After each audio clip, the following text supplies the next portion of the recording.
After having a plethora of bowl games the past 2 days, some of them wildly entertaining in terms of the high-scoring action. Think Georgia and Nebraska yesterday, huh? And some of them right down to the wire. Think of Wisconsin and Stanford, TCU, Michigan State, South Carolina yesterday against Michigan. Couldn't get any better than those games, right? Of course, we did have a few exceptions. I don't think anybody was particularly enthralled with the Oklahoma State's blowout of Purdue or that boring game last night between Florida State and Northern Illinois, unless, of course, you were laying the 14.5 points with the the Seminoles in that one, and you certainly were happy. But all in all, it's been an entertaining couple of days, and today, one more bowl game. This time it's the Sugar Bowl Clash, a BCS Bowl, yes, between Florida and Louisville. And once again, you've got another big double-digit favorite. The Gators laying 14.5 against their former defensive coordinator, Charlie Strong, who heads the Louisville program. I'll give you my thoughts on that contest in just a moment, plus a free pick in college basketball as well, and a rundown of who's hot and who's not. But first, guys, I want to talk about the charity play of the week promotion. Oh, and FYI, today, the promotion is going to be the $5 play of the week promotion, and you are going to get my best bet for just $5 today. Details on that coming up in just a moment. But as you know, last March of 2012, I created the Charity Play of the Week promotion because I wanted to do something better, to create a little good from the gambling that we all enjoy on a recreational basis. And what we have subsequently done is create a community of those that like to help others in need. Because as you know, the basis of the Charity Play of the Week promotion is simply this. Once a week, I give you the play of a top handicapper for free, and if the play wins, the following day, I ask you to make a donation to an organization or a family in some type of financial need on an anonymous basis. Now listen, you want to reveal your name? That's up to you. And the amount that you give, that's between you and whoever you give it to. As I always say, I have now given away $1.1 million worth of action since last March. All I ask for you to in return is to participate in the program. If you get the free pick, to go ahead if it wins, and then make a donation. Whether it's $5, $15, $50, $500, whatever you can afford and whenever you can afford to do it. Just make the donation. Because, listen, guys, I believe in creating some positive karma. We can all use that in all phases of our life. And I think we also create some greater good with the gambling that we enjoy on a recreational basis. And again, you and me, we have created a community of people helping others. And that's the whole point of this program. So on Monday, New Year's Eve, I decided to end 2012 by using my college basketball best bet winner, number 9 out of 11, as the Charity Play of the Week promotion, and it scored, with Oregon getting the job done at home against Nevada. So now it's time for you to make a donation. You can scroll down here on my page, underneath the video, and you will see that I decided to turn to a family that is now based out of Utah. Tiffany and Mark Applebaum. They have some mounting bills for their 14-year-old daughter, Jenna. She was diagnosed with a rare disease. I can't pronounce its name. I'll be honest with you guys. It's the acronym is LCH, or the initials of the disease are LCH. Even after researching the disease, I can't put it in layman's terms exactly what it is. Suffice to say, it's something like cancer, something like leukemia that affects various organs and systems in your body. The bottom line is this. It's affected this little girl's liver, her bone marrow, her skin, and the treatment is frequent chemotherapy. Now, you know, guys, this is how it goes in our world. They have insurance, but insurance doesn't cover everything. It doesn't cover the travel expenses to and from the hospital. It doesn't cover the amount of time that the family can't be working because they've got to take care of their 14-year-old daughter. It doesn't cover all the co-pays, etc., the emergency room visits, etc. That's the plight. And forget about the fiscal cliff. That's the plight that we live in nowadays, okay? This young family, who previously lost a baby, by the way, needs some help financially, and that's where you come in. I've got the link below. You click on that link and you will see the picture of just an adorable little girl. And in the middle of her picture, you're going to see a little play button. You know what I mean, a play button, like a YouTube video, a play button. Click on that video player and watch that 45-second clip. And you tell me how you possibly cannot make a donation after looking at that little girl in the hospital. It'll just break your heart. But at the same time, I have no problem with shaming you into making a donation because, frankly, guys, if you participate in this program and you don't make a donation, shame on you. You deserve whatever ill fate comes your way. That's how I feel. Tough luck if you don't like it. That's the bottom line. I don't know how the hell you look yourself in the mirror if you don't if you participate in this program and you don't make a donation. Because again, I don't care if it's $1 or $5. I don't care if it's now or your offshore sports book pays you in 2 weeks from the winnings. Make the donation. That's the part of the program. I've given away $1.1 million worth of stuff. You can certainly contribute too. Anyway, you can give by PayPal or you can give by credit card. And as I note here below, a lot of people say donate and they see the PayPal button. But remember, you click through PayPal. And if you don't have a PayPal account, you can pay as a guest using your credit card. So just follow the instructions. I've got them down below. You'll see it on the site. You click through to PayPal. You continue to PayPal. You'll see at the very bottom, pay as a guest. And that's how you can make your donation using a credit card as well. Listen, guys, I gave you a play that cost $55. Now I'm asking you to give something in return. I also want to give you a quick update on something here, guys. If I could, let me find it here. Remember the last charity play winner? It was that little 7-year-old boy from outside of Scranton, Pennsylvania, Patrick Gallagher, who lost his first kidney before he was even a year old, lost his second kidney, requiring a kidney transplant a few years later. Currently was in a position where he was having acute rejection and needed to maybe have another kidney transplant as well. But the family was hoping that this particular kidney would last as long as possible. The father, who had so eloquently written about his son's plight and about the financial misfortune that had faced the family because they just couldn't barely make ends meet, as he said. I just want to give you an update here. 2 weeks ago, they wrote, and as I've told you guys, I invest heavily in here. I'm not talking financially in terms of trying to find a particular charity or a particular family that needs some type of financial help. I give my own money. I give the company's money as well. But I also like to follow up on it. And this gentleman, Bill Gallagher, wrote 2 weeks ago, "We would like to offer our love, appreciation, and thanks for the help. We are closely watching Patrick's condition right now, hoping for a turnaround. He is in cellular rejection right now. And we are hoping we caught it early enough that it hasn't already damaged the kidney significantly. We know how to deal with the antibody rejection, and as unpleasant as that may be, this type of rejection can destroy a transplant quickly. He is scared, but keeping a positive attitude anyway." They had a goal. You guys gave so much money. You shattered the goal before I even gave my money. So congratulations to you all out there for doing good, and I'll keep you updated on others as well. Now, let's talk about gambling, the stuff here at hand today.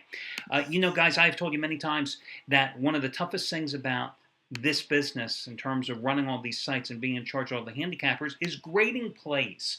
Some people mistakenly think that plays are graded by the closing line. No one is betting the closing line. I love when I come to sites and they have the team that covered and the team that didn't based on the closing line. That's a joke. That's a mythical number. Oh, you can bet it. But nobody bets the closing line. Listen, you bet favorites early, you bet underdogs late. But even that's not a hard and fast rule. Yeah, it applies 99% of the time, but you also have to look at where the money's moving. If you see that favorite coming down and you want that underdog, baby, you got to bet on that dog early. So we ran into an interesting situation here at the site yesterday with handicapper Scott Delaney. Without a doubt, the hottest guy at the site. He released his play in the Rose Bowl in Wisconsin at 5:15 a.m. Eastern Time. At that time, Wisconsin was a 6-point underdog, and he explicitly wrote in his analysis, available at that time, to hurry up and get down on Wisconsin +6 because he anticipated the line moving down. Now, that was at 5:15 Eastern Time. You know the game was kicked off about 11 or 12 hours later, okay? So, what happens? Wisconsin loses by 6 points. So how do you grade that game? Well, here's how I do it, guys. I think, Scott, I know, got a push on that game. I think the majority of his customers got a push on that game. But the way I look at it is this way. That line by 10:15 Eastern Time in the morning, 5 hours after he released the play, and a good 6 hours before the game kicked off, dropped to 5.5 and then down to 5 at most of your major sports books, especially offshore, in a 10-minute period. that means at least one person out there didn't win. And that meaning they didn't push, right? Which is as good as a win, let's face it. So consequently, I grade that play as a loser. And Scott Delaney agrees. So, even though many of you got a push there, like Scott did, it's being counted as a loser for bookkeeping purposes. As I always say, in this business, without honesty, without integrity, you have nothing. But it doesn't deny the fact that Scott Delaney, however you want to use it as record-keeping purposes, yesterday, he's won 7 of the past 8 days, making $10 bettors $2,940. He's won 22 of the last 33 days, making $10 bettors $4,785. And tonight, comes right back. 100 dime winner number 25 out of 39, and his third 100 dime winner since Saturday, his 2012 Bowl Teaser of the Year. Your Florida-Louisville side and total making up that two-teamer. As strong as his 100 dime bowl winner on Tulsa over Iowa State in revenge on Monday, and as strong as his Michigan State outright upset winner against TCU on Saturday. Twice as strong as his AFC West Game of the Year winner, a 50 dime play on the Broncos, destroying Kansas City by 35 points on Sunday. So that's what Scott Delaney has going today. We had another interesting game yesterday, South Carolina and Michigan. Yes, the closing line in that game was anywhere from 4.5 to 5.5 points. But the fact is, that line was 5 points from the night prior to almost an hour before kickoff. What happens? South Carolina, and didn't I tell you in yesterday's video report that Steve Spurrier was going to play both quarterbacks? And I jokingly said, can you imagine the old ball coach wanting to play 2 quarterbacks in a game and share the quarterbacking duties? And you saw what happened on the final series, in fact. He goes from Connor at the start and goes to Thompson, who throws the game-winning touchdown pass at the end. That game finishes on the button. It was a push for every single handicapper at the site. One of those handicappers happened to be Shawn Michaels, who had a 100-dime play on it. Well, he's coming right back tonight with a 100-dime play on your Sugar Bowl Clash, the side. He's not doing a teaser tonight. It's the side. Your Florida Louisville side selection. It's his 100-dime college football winner, number 5 out of 6. His third straight 100-dime college bowl winner. The second was Tulsa over Iowa State a couple of days ago. The first was his third straight college football teaser winner, a guaranteed play of Central Florida and the under against Ball State back 12 days ago. And you know what I'm about to say, in the Beef O'Brady's Bowl, because I just love, what's the Beef O'Brady's Bowl? Just one of the dumbest names I've ever heard of a bowl. Anyway, strong as his 100-dime NFL winner, number 27 out of 38 on Sunday with the Patriots and Seahawks in a teaser. $10 bettors have won $8,965 following Sean's betting advice over the past couple of years in football. Congratulations going out to Craig Davis. Yesterday, biggest bowl release of the season, 75-dime teaser winner. How easy was that one? Georgia and Wisconsin. Tonight, he has a 30-dime Sugar Bowl teaser on Louisville and Florida. $10 bettors have made a little over $3,300 the past 6 weeks following his advice. Kudos and props going out to Jeff Benton, now 3-0 with 75-dime college football releases on the season. He followed...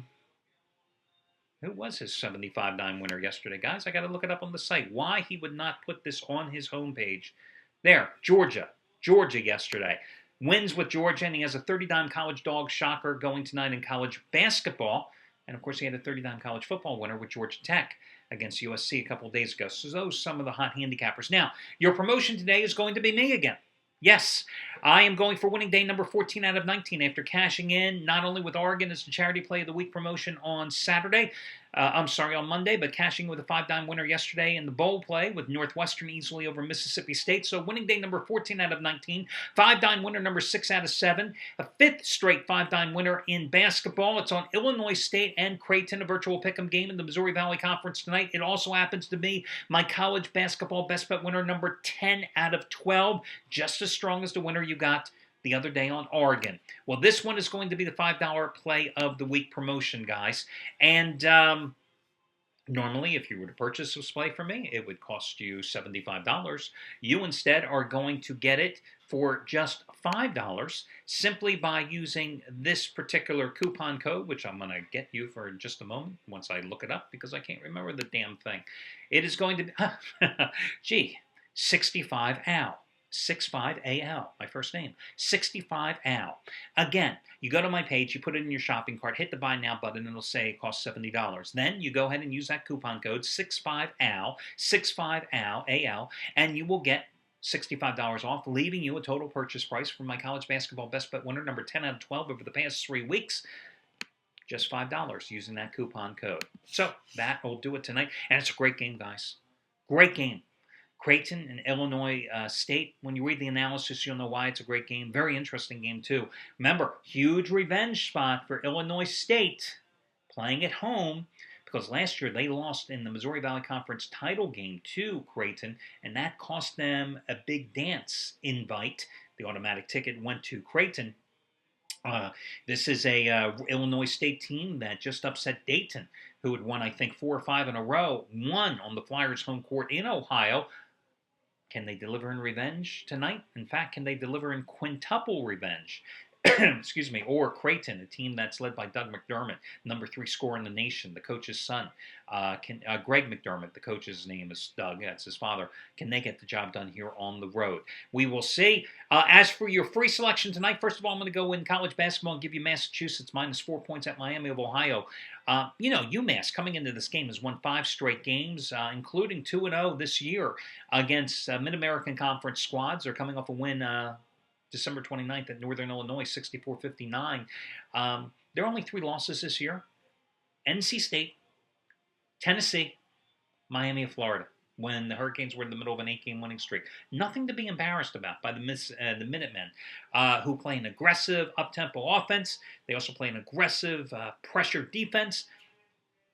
Miami of Ohio, they've won 2 straight games, but excuse me, I'm getting all choked up talking about this team. They're not that good of a team, and I think UMass is to play. As for your bowl game tonight, 14.5 points.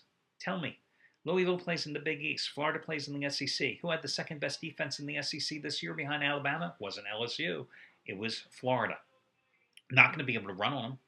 I think the only way you play this is to go ahead and lay the points with Florida. Would I personally play this game? Absolutely not. But still, I think Florida is the way to go. Good luck, guys, and I'll catch you again tomorrow.